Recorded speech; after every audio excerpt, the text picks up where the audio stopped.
नमो नमः। विद्यार्थियों, आज हम कक्षा 10 अध्याय नंबर 14 के पार्ट 4 को शुरू करेंगे। जैसा कि आपको पता है, सांख्यिकी के अंदर 3 बिंदु हैं, माध्य, बहुलक और माध्यक। ठीक है, हम किस बिंदु पर चर्चा कर रहे हैं? माध्य पर। और आज इसका लास्ट टॉपिक है। देखिए, हम माध्य के अंदर 4 टॉपिक है: सामान्य माध्य, असतत बारंबारता से माध्य, वर्गीकृत बारंबारता से माध्य और कल्पित माध्य की सहायता से माध्य कैसे निकालते हैं। ये 4 बिंदु हैं। इसमें हमने फर्स्ट, सेकंड, थर्ड तीनों के तीनों कंप्लीट करें। आज हम कल्पित माध्य की सहायता से माध्य ज्ञात करना सीखेंगे, मतलब मीन यूजिंग एज्यूम्ड मीन। क्या मेथड है ये, उसको समझते हैं थोड़ा। देखिए, आज हमारा टॉपिक है कल्पित माध्य की सहायता से माध्य। अच्छा, यहाँ पर मैं आपको एक बात बता देता हूँ। जो आपके नोट्स हैं वो हिंदी और इंग्लिश दोनों में, लेकिन मैं यूज़ करूँगा दोनों लैंग्वेजेस। ठीक है, हिंदी भी यूज़ करूँगा और इंग्लिश भी यूज़ करूँगा, है ना। तो दोनों के अंदर हिंदी का जो भाग रहेगा वो थोड़ा ज़्यादा रहेगा। तो आप नोट्स से आप पढ़ते जाइए, इंग्लिश मीडियम वाले। ठीक है, कल्पित माध्य की सहायता से माध्य। पहले थोड़ा सा मैं आपको इंट्रोडक्शन देता हूँ, उसके बाद अपन आगे बढ़ेंगे। यदि किसी बारंबारता बटन में x के मान बहुत बड़े हों, x के मान बहुत बड़े हों, तब समांतर माध्य की गणना कठिन हो जाती। तब क्या होता है कि जो माध्य निकालना यानी मीन निकालना बहुत हार्ड हो जाता है, जब जो डेटा होते हैं x की जो वैल्यूज होती हैं वो ज़्यादा हो, तथा समय भी अधिक लगता है।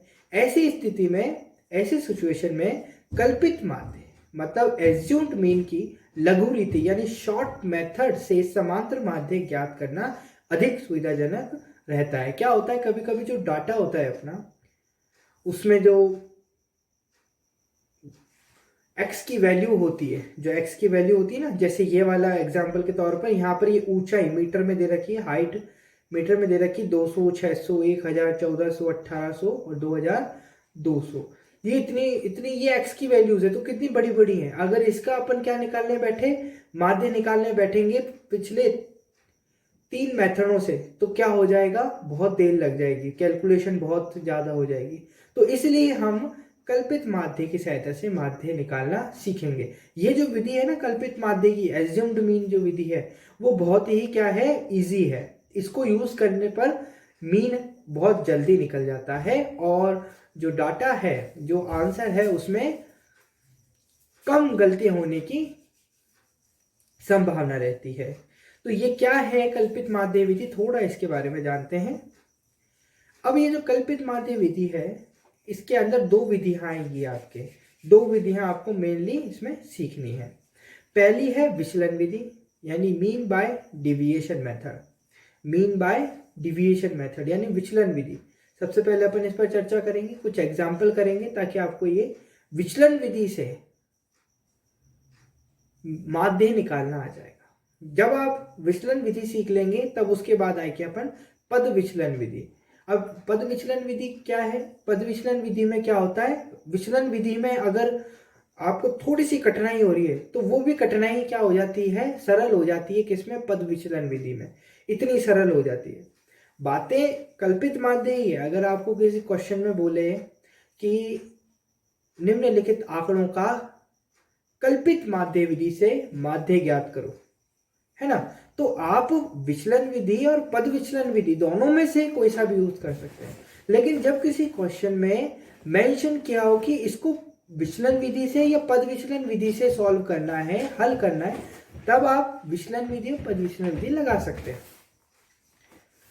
लेकिन जब आपको कल्पित माध्य विधि की सहायता से अगर बोले तो आप दोनों में से कोई भी ऑप्शन है आपके पास, वो यूज कर सकते हैं। चलिए अब बात कर लेते हैं थोड़ा इनके फॉर्मूलाज पर। तो क्या पता आगे जाते जाते आप क्या फॉर्मूला भूल जाओ लिखना, तो मैंने स्टार्टिंग में ही दोनों के फॉर्मूले लिख दिए हैं। ज़्यादा कुछ चेंजेस नहीं है।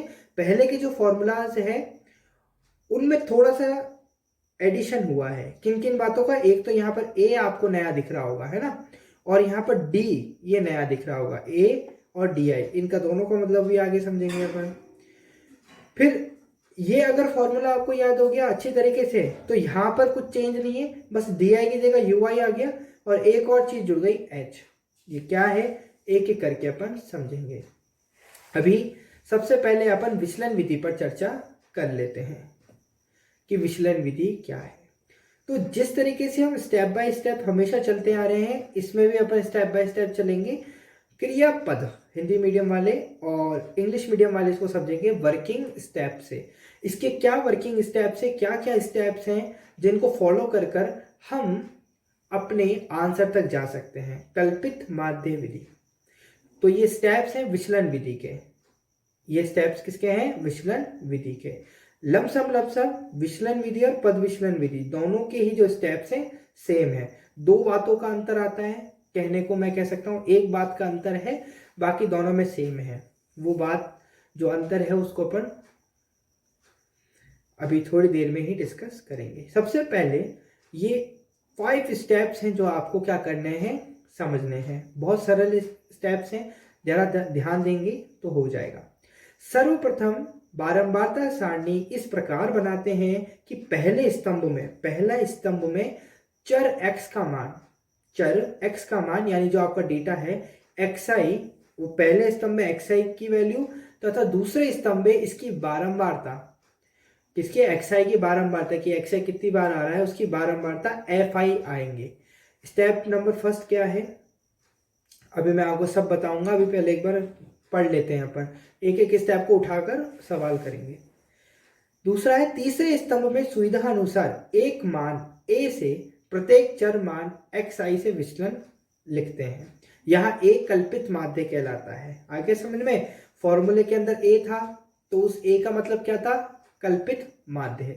समझ में आ रहा होगा आपके। चलिए, चौथे स्तंभ में बारंबारता fi, जो चौथा स्तंभ होगा, फोर्थ कॉलम होगा, और बारंबारता fi तथा विचलन di का गुणा यानी fi di लिखेंगे, ठीक है, चौथे कॉलम में। फिर अब स्तंभ दो का योग जिसमें बारंबारता थी, फ्रीक्वेंसी थी, तथा स्तंभ 4 का योग जिसमें फ्रीक्वेंसी और डिविएशन विचलन का दोनों का क्या था, गुणा था, उसका योग लेंगे। फिर क्या करेंगे, फिर सूत्र है अपने पास, सूत्र x बराबर a plus 1/n sigma fi di। अभी सिग्मा fi di यहाँ 1 से मल्टीप्लाई होगा तो ये ऊपर आ जाएगा। जो फॉर्मूला वहां लिखा है वह एज इट इज है। अब आप बोलेंगे सर ये n हमारे को थोड़ा सा क्या कर रहा है, डाउट में डाल रहा है।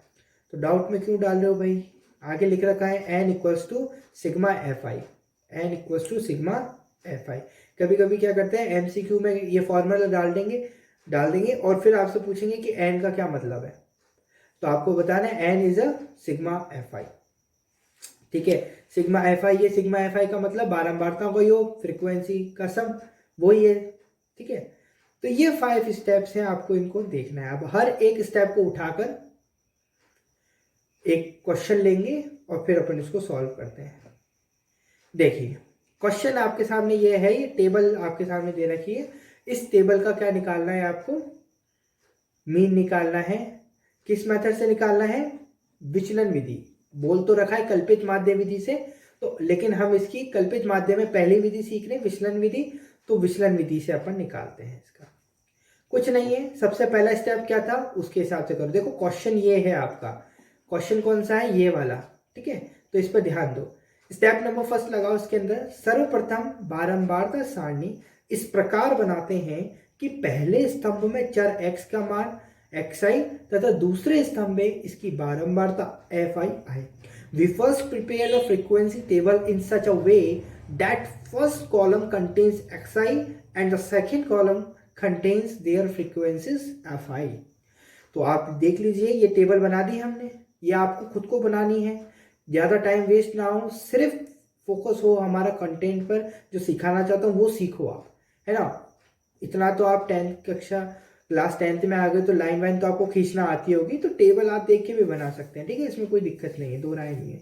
तो आप टेबल बनाएंगे, पहले कॉलम में आप लिखेंगे xi, दूसरे कॉलम में लिखेंगे fi। xi की वैल्यू अगर आपको सिंपली दे रखी है तो आप लिख लीजिए, और एफ आई तो आपको सिंपल दे रखा होगा। मैंने यहाँ क्यों बोला सिंपल दे रखा है, इसके पीछे कारण है। क्या कारण है? क्योंकि ये डाटा दे रखा है आपको अवर्गीकृत अनग्रुप डाटा दे रखा है। लेकिन अभी अगर आपको वर्गीकृत ग्रुप डाटा दे दे, यानी क्लास इंटरवल दे दे, वर्ग अंतराल में दे दे, फिर क्या करोगे? वो वाला भी सवाल करेंगे अपन, टेंशन मत लो, पहले इसको समझ लो। पहला स्टेप कंप्लीट है, टेबल फर्स्ट कॉलम में एक्स आई आएगा और सेकंड कॉलम में एफ आई। ठीक है सर, अब बढ़ते हैं आगे। वही टेबल है, सेकंड स्टेप फॉलो करो। तीसरे स्तंभ में सुविधा अनुसार एक मान a से प्रत्येक चर मान xi से विचलन लिखते हैं। a कल्पित माध्य कहलाता है। अब क्या करना है? अब आ गई अपना जो टॉपिक था कल्पित माध्य विधि से माध्य ज्ञात करना। अब उस टॉपिक का रखने का जो कारण रहा है वो यही है, जो अपना शीर्षक था ना, कल्पित माध्य विधि से माध्य ज्ञात करना था। ठीक है, तो वहां पर कल्पित क्यों आया? कल्पित मतलब होता है एज्यूम करना, मानना। क्या मानेंगे हम? कल्पित माध्य को मानेंगे। किस में से मानेंगे? वो मानेंगे अपन इस xi में से। किस में से मानेंगे? इस xi में से मानेंगे। तो इस xi में से किसी एक को माध्य मान लेना है। अब देखो, हर किसी को माध्य नहीं मान लेना है, ठीक है, उसको माध्य मानना है जो बिल्कुल सेंटर में होता है। किसको माध्य मानना है? बिल्कुल सेंटर में होता है। माध्य कहां से मानना है? कल्पित माध्य है, यानी a की जो वैल्यू है वो कहां से देखनी है? a की वैल्यू देखनी है यहां से।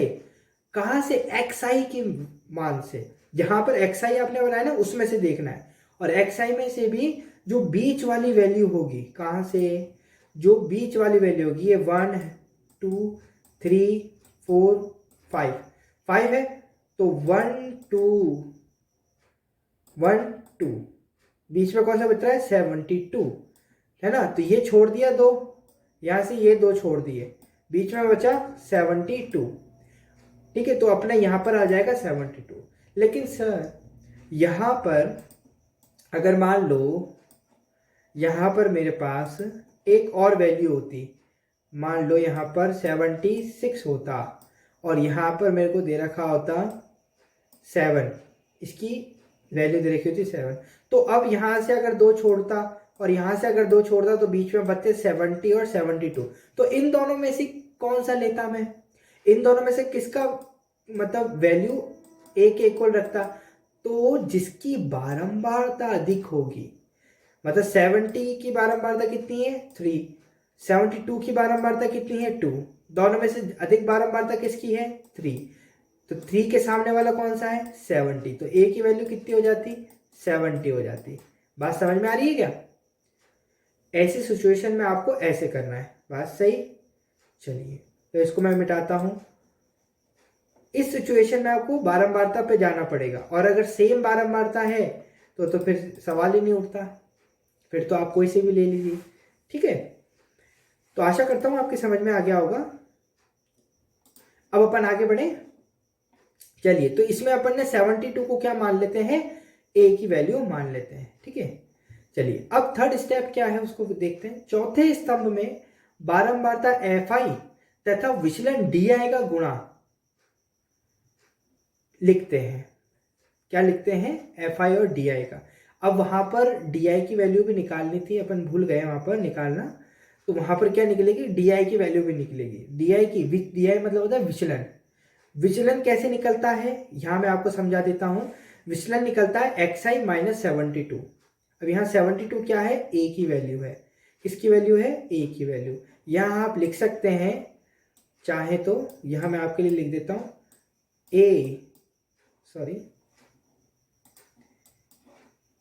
यहां आप लिख सकते हैं d की वैल्यू जो होगी वो क्या होगी? xi minus a।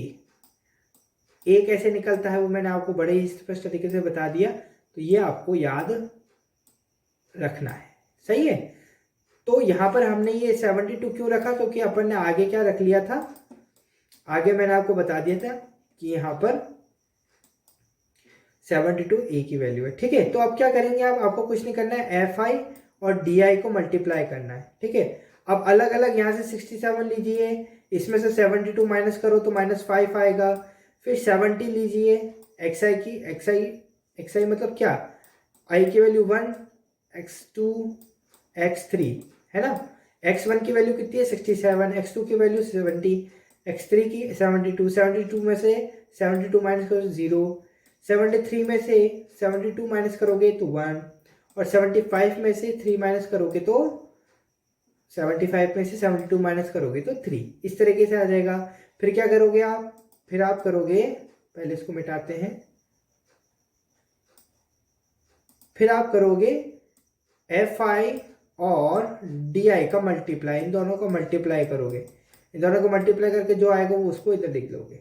बात सही, यहां तक अगर कोई दिक्कत है तो बताओ, नहीं है, चलिए बहुत सिंपल तरीके से समझा रहा हूं, समझते चलना।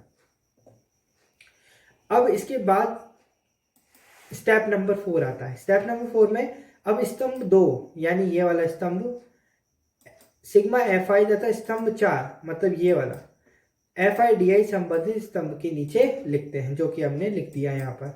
ठीक है, इन सबका जो योग है वो कितना आ रहा है, 12 आ रहा है, और इन सब का जो योग है वो कितना आ रहा है, -21 आ रहा है। समझ में आ गया, ये आ रहा है। ठीक है, अब क्या करेंगे, स्टेप नंबर 5 क्या है, अपन ने सिग्मा fi की वैल्यू निकाल ली, हमने सिग्मा fi di की वैल्यू निकालनी। अब कुछ नहीं करना है, अब स्टेप नंबर 5 लास्ट स्टेप में अपन को क्या करना है, बस इसके अंदर वैल्यू रखनी है, जो हमारा फॉर्मूला है उसके अंदर अपन को वैल्यू रखनी है। तब एक एक करके वैल्यू रखेंगे। यहाँ a का मान चर x के मानों के मध्यमान 72 लेने पर क्या होगा, a की वैल्यू अपन ने क्या ली थी 72, लिख दिया। 1 fi di की वैल्यू -21 आ रही थी, लिख दिया। n की वैल्यू कितनी आ रही थी भाई, 12 आ रही थी, लिख दिया। इसको सॉल्व करोगे आंसर आ जाएगा 70.25। यहाँ पर इंग्लिश मीडियम वालों के लिए भी यही चीज़ कर रखी है। सही है, यहाँ पर दोनों मीडियम के लिए मैं साथ साथ लेके चल रहा हूँ, कोई दिक्कत नहीं होनी चाहिए। क्या मैं अब आपसे प्रश्न पूछ सकता हूँ, क्या मैं आपके सामने प्रश्न रख सकता हूँ इससे रिलेटेड, कि आपको समझ में आया कि नहीं? अगर नहीं समझ में आया है तो एक और अपन उदाहरण करते हैं, बस उस उदाहरण में हम वर्ग अंतराल लेंगे ताकि एक नया प्रश्न भी हो जाए और आपका रिवीजन भी हो जाए। ठीक है, तो चलो एक नया प्रश्न करते हैं, उसके माध्यम से अपन इसको सॉल्व करते हैं। देखो प्रश्न बहुत बड़ा है, प्रश्न है खर्च दे रखा है आपको रुपए में और मजदूरों की संख्या दे रखी है, और ये खर्च इतना बड़ा नहीं लिख सकता था, इसलिए खर्च के रुपए में इसने क्या कर दिया, ये भी पूरे आंकड़े हैं, ये पूरे आंकड़े हैं, मतलब 1 2 3 4 5 6 7 8 आंकड़े हैं, 8 डाटा, और उन 8 डाटा का जो बारंबारता है वो है 24 40 33 28 30 22 16 और 7, इस तरीके से दे रखा है। तो सबसे पहला स्टेप क्या था अपने पास, अब ज़्यादा अपने पास टाइम नहीं है ना, पांचों स्टेप को वापस से मैं समझाऊं इसके लिए तो है नहीं, तो फर्स्ट स्टेप आप याद करेंगे। फर्स्ट स्टेप क्या था, सबसे पहले आप xi और fi की वैल्यू रखेंगे, क्योंकि यहाँ पर xi दे नहीं रखा तो क्या करेंगे, वर्ग अंतराल को उतार लेंगे, तो यहाँ पर हमने वर्ग अंतराल को उतार लिया। फिर आप f की वैल्यू जो दे रखी है वो उतार लेंगे, वो उतार लिया अपन ने। सही है, इतना समझ में आया? ठीक है, उसके बाद क्या करोगे, उसके बाद xi तो निकालना ही है, इंपॉर्टेंट है, xi नहीं निकालोगे तो फिर a फाइंड नहीं होगा, तो xi तो निकालना पड़ेगा। सर xi कैसे निकालें, xi निकालने के लिए मैंने आपको बताया था क्या होता है, जब आपको वर्ग अंतराल दे रखा हो, वर्ग अंतराल दे रखा हो, तो फिर x की वैल्यू कैसे फाइंड करते हैं, तो मैंने आपको बताया था x की वैल्यू फाइंड करने के लिए आपको उच्चतम सीमा, वर्ग अंतराल की उच्चतम सीमा यानी अपर लिमिट माइनस क्या करना पड़ेगा, लोअर लिमिट अपॉन 2। इससे आप क्या करेंगे, फॉर्मूला निकाल लेंगे। सिंपल सा बोलो तो यहाँ पर दे रखा है आपके वर्ग अंतराल, तो 100 और 150 को प्लस करो और 2 से भाग दे दो, तो जो आएगा वो 125 आएगा। इसी तरह से 150 और 200 को जोड़ो और 2 का भाग लगाओ, तो क्या कितना आएगा, 175। 200 और 250 को जोड़ो, 2 से भाग लगाओ, 225। 250 300 को जोड़ो, 2 से भाग लगाओ, 275। 225 था पहले वाला, नीचे वाला 275 है। इसी तरीके से आगे करोगे तो आपका काम हो जाएगा। ये आपकी x की वैल्यू निकल कर आ गई। कोई परेशानी, कोई दिक्कत नहीं? चलिए अब अपन आगे बढ़ते हैं। जब आपने इतना सीख लिया है, अब क्या करेंगे? अब आपको क्या निकालना है? डी की वैल्यू निकालनी है। बिल्कुल सही, डी की वैल्यू निकालेंगे। तो डी की वैल्यू निकालने का फॉर्मूला क्या था? एक्स माइनस ए। जो भी एक्स की वैल्यू है उसमें से, अच्छा भाई ए की वैल्यू तो फाइंड ही नहीं करी, कल्पित माध्य क्या निकाला? कल्पित माध्य तो निकाल लो। ये वैल्यूज कितनी है इसको देखो पहले। 1 2 3 4 5 6 7 8 8 है ना? तो 3 यहां से छोड़ो, 3 यहां से छोड़ो, कितना बच रहा है? 275 और 325 बच रहा है। तो इनमें दोनों में से बारंबार तक इसकी ज्यादा है, 28 इसकी, ये 30 इसकी। 30 वाले को लेंगे भाई, 325 ले लो। ये देखो यहाँ इसने ले भी रखा है, 325 ले रखो। लेकिन अपन ने देख के नहीं करा, अपन ने खुद ने निकालना है, ठीक है। 325 निकाल लिया। चलिए अब आपको सिंपली क्या करना है? डी की वैल्यू निकालनी है। डी की आप वैल्यू निकाल ही लेंगे। डी की वैल्यू एक्स लीजिए यहाँ से, ये रहा एक्स 125। 125 में से क्या माइनस करें? 325 माइनस करें तो आएगा माइनस का 200।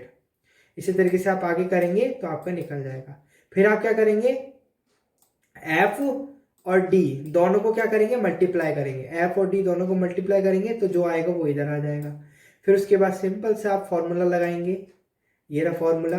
फॉर्मूला है एक्स बराबर कैपिटल ए, यहाँ पर कैपिटल ए आएगा, plus sigma F D upon F sigma F, वो रखेंगे यहाँ पर सूत्र निकल।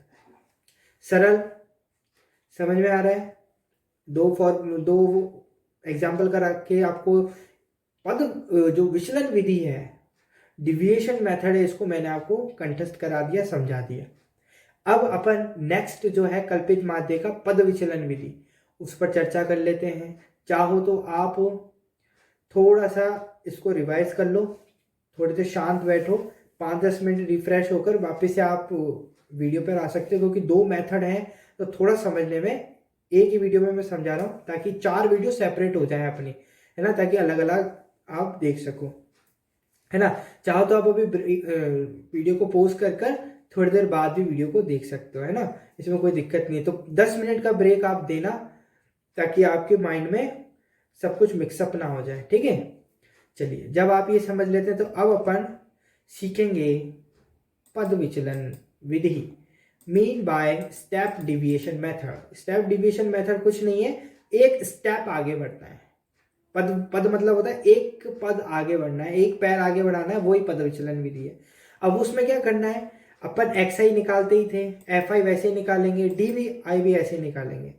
एक चीज, और एफ आई डी आई भी वैसा ही होगा, वो तो पूरा बनेगी, वो टेबल तो पूरी बनेगी। जुड़ेगा क्या इसके अंदर? एक यू आई जुड़ेगा। यू आई क्या होता है मैं आपको बता देता हूँ। यू आई फॉर्मूले में आता है अपना, ये रहा एफ आई यू आई। इसमें क्या होता है?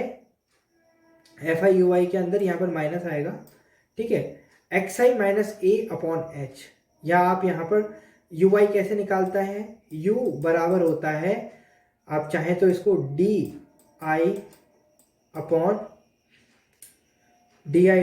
एच भी लिख सकते हैं, ठीक है। ये इससे निकलता है यू ऐसे निकलता है। यू की वैल्यू आपको यहाँ पर फाइंड करनी है। कैसे करनी है मैंने बता दिया आपको, एक्स आई माइनस ए, एक्स आई माइनस ए यही वाला है, तो अपन ने सारे वैल्यू निकाल रखी, तो आपको दिक्कत नहीं होगी। तो एक एक वैल्यू आप रखेंगे यहाँ पर और निकालेंगे। सर सब समझा दिया, यहाँ पर एच की वैल्यू तो बता दो। ये एच यहाँ क्या कर रहा है? यू की वैल्यू कैसे निकाले वो तो पता चल गया, लेकिन एक्स की वैल्यू तो बताओ पहले, एक्स की वैल्यू कैसे निकलेगी? है ये जो एक्स की वैल्यू, ये एच की वैल्यू जो है वो कैसे निकलेगी? तो एच की वैल्यू निकालने के लिए यहाँ पर हमने लिख रखा है, एच विचलनों का सार्वगुणनखंड होता है, फैक्टराइजेशन ऑफ डिविएशन, यानी जो एच होता है वो क्या होता है? सार्वगुणनखंड होता है। क्या होता है? सार्वगुणनखंड।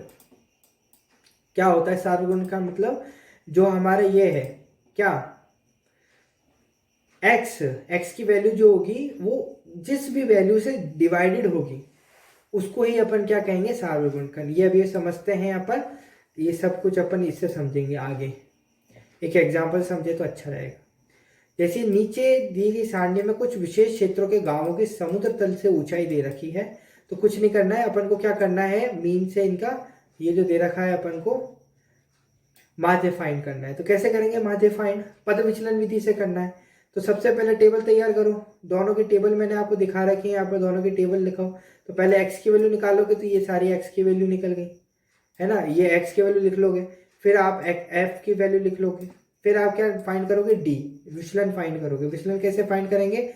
सबसे पहले यहाँ से एक x की वैल्यू में से एक एज्यूम्ड माध्य फाइंड करेंगे। तो देख लो यहाँ पर किसका कौन बीच में आ रहा है? 1 2 3 4 5 6 है ना, तो 2 यहाँ से छोड़ दो, 2 यहाँ से छोड़ दो, बीच में बच रहा है 1000 और 1400। तो 1400 में से किसकी बारंबारता ज़्यादा है? ऊपर वाले की, यानी 1000 की। तो 1000 इसका क्या मान लेते हैं यहाँ पर? एज्यूम डाटा मान लेते हैं। फिर यहाँ पर एक गौर करने वाली बात यह है कि h की वैल्यू क्या लें। तो h की वैल्यू मैंने आपको बताया क्या करनी है। h की वैल्यू आपको ऐसी लेनी है जो कि ये जो x की वैल्यू है ना, ये अपना x की वैल्यू है, ये x की वैल्यू किससे डिवाइड हो जाती है? सारी की सारी वैल्यूज किसी एक नंबर से तो डिवाइड हो ही जाती है। किससे होगी? तो वो हो जाती है 400 से। 400 से सारी की सारी सात गुणनखंड होगा इनका 400। 400 से सब डिवाइड हो जाएंगे ये है। 400 ऐसा मान है जिससे ये पूरी की पूरी वैल्यूज क्या हो जाती हैं? डिवाइड हो जाती हैं। तो ये आपने निकाल लिया। तो 400 इसका क्या निकल गया? h की वैल्यू हो गई। अब आपको कुछ नहीं करना है, FIDI निकालना है। FIDI निकालो, वो निकाल लोगे आप यहाँ से। फिर विचलन निकालना है आपको, UI, जो इसका UI की वैल्यू होती है ना, वो आप रखोगे। तो कैसे आएगा? 142/400, तो जो आएगा वो आएगा -2। xi -1000, जो भी आपका एज्यूम डेटा होगा उसमें से आपको माइनस करना है। x की वैल्यू को एज्यूम डाटा यानी एज्यूम मीन जो है उससे माइनस करोगे तो वो आ जाएगा यहाँ पर। जो ये पूरा का पूरा आप लिख लोगे। फिर FIUI निकालोगे, दोनों में सूत्र लगाओगे और यहाँ पर आपका सवाल हो जाएगा। एक और अपन सवाल कर लेते हैं इसी पे रिलेटेड। जैसे वर्ग अंतराल दे रखा है, अब वर्ग अंतराल वाला कर लेते हैं। वर्ग अंतराल दे रखा है, इनका बारंबारता दे रखी है, ठीक है। वर्ग अंतराल लिख लीजिए पहले आप यहाँ पर, फिर बारंबारता लिख लीजिए। xi निकाल लीजिए, दोनों को प्लस करेंगे, ठीक है, और 2 से भाग लगाएंगे तो 17.5। इसी तरीके से आप xi की पूरी वैल्यू निकाल लीजिए। फिर di निकलेगा xi - a, तो xi 17.5 माइनस a, तो a इसमें से क्या मानेंगे यहाँ पर बताओ? a 1 2 3 4 5 6, तो 2 ऊपर के छोड़ दो, 2 नीचे के छोड़ दो। तो 47 और 62 इन दोनों में से किसकी ज़्यादा है? 0 है, और यहाँ पर नीचे आ रहा है 62.5, तो किसकी लेंगे? इसने तो यहाँ पर 47.5 ले रखा है। चाहो तो आइए, क्योंकि बीच में भी आ रहा है ना, इसलिए यहाँ से 2 छोड़ देंगे, यहाँ पर 3। हाँ, तो ये इन दोनों में से ले सकते हो क्योंकि बीच में आ रहा है। ऊपर वाला लेना चाहो ऊपर वाला ले लो, 62 लेना चाहो तो इससे भी कर सकते हो, सेम ही आंसर आएगा। इसने 47 क्यों लिया? क्योंकि कम है। 47.5 क्यों लिया इसने? क्योंकि कम है यहाँ पर। तो कम है तो अपन को जो कैलकुलेशन है, गणना करेंगे, जब अपन माइनस करेंगे xi में तो सरल पड़ेगा, इसलिए लिया है। बाकी आप किसी से भी कर सकते हो। जब आप d की वैल्यू फाइंड कर लोगे तो ये आ जाएगा। अब आपको ui की वैल्यू फाइंड करनी है, तो ui की वैल्यू कैसे फाइंड करोगे?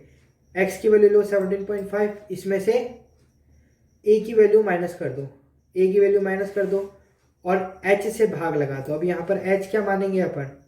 देखो 17.5 32.5 47.5 62.5 77.5 92.5, इनका सबका गुणा किससे जाता है? h से जाता है। तो h की वैल्यू ले लेते हैं अपन 15। देखो यहाँ पर आपको यहाँ दिक्कत आएगी कि ना इनका सार्वगुणनखंड कैसे निकालें, ठीक है। तो कल्पित माध्य विधि में आप विचलन विधि का यूज़ करें तो सही है ना। यहाँ पर h की वैल्यू आपको कहीं अगर सरल आ गया सवाल तो ठीक है, लेकिन ये पॉइंट वाला आ गया तो पॉइंट वाले में आपको थोड़ा सा दिक्कत हो सकती है। तो वहाँ पर मैं आपको थोड़ा सा सजेस्ट करूँगा, अगर क्वेश्चन में कल्पित माध्य दे रखा है तो जरूर से आप विचलन विधि का उपयोग करें।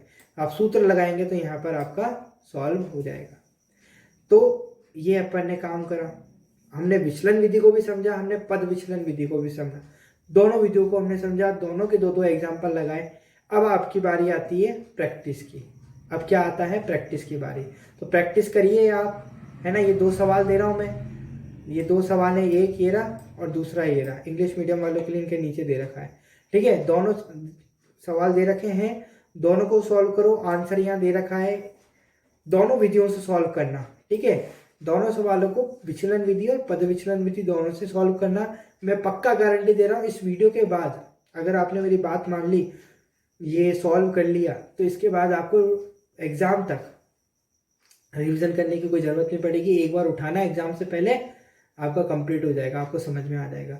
बस ये 2 एग्जाम्पल आप कर लेंगे तो आज की वीडियो को यही समाप्त करते हैं। अगर वीडियो पसंद आई तो वीडियो को लाइक करें, चैनल को सब्सक्राइब करें, अपने दोस्तों के साथ शेयर करें ताकि हम आगे बढ़ सकें। धन्यवाद। God bless you. नमो नमः।